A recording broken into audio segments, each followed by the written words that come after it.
एक बिल्ली की कहानी। एक छोटा सा गांव था जहां एक प्यारी सी बिल्ली रहती थी। इसका नाम मोनिया था। मोनिया की आंखें बड़ी बड़ी और चमकदार थीं और इसका फर सफ़ेद और नरम था। वो गांव के बच्चों के साथ खेलती और बूढ़ों को अपनी मीठी आवाज़ से महसूस करती थी। मोनिया एक बहुत ही ज़हीन बिल्ली थी। वो जानती थी कि कब खाना मांगना है, कब खेलना है और कब सोना है।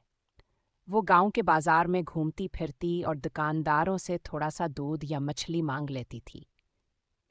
सब लोग उसे बहुत प्यार करते थे।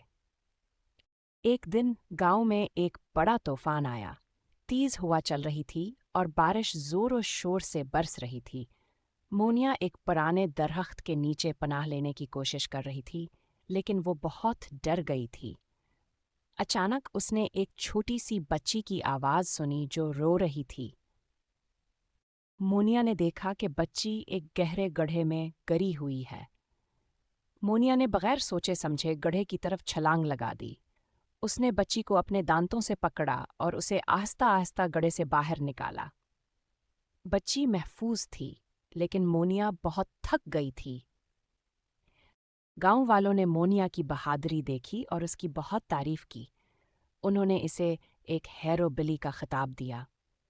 मोनिया ने महसूस किया कि इसने एक अच्छा काम किया है और वो बहुत खुश थी।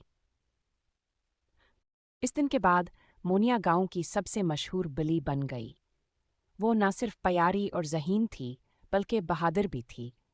वो हमेशा दूसरों की मदद करने के लिए तैयार रहती थी। और यूं मोनिया ने साबित किया कि एक छोटी सी बिल्ली भी बहुत बड़ा काम कर सकती है।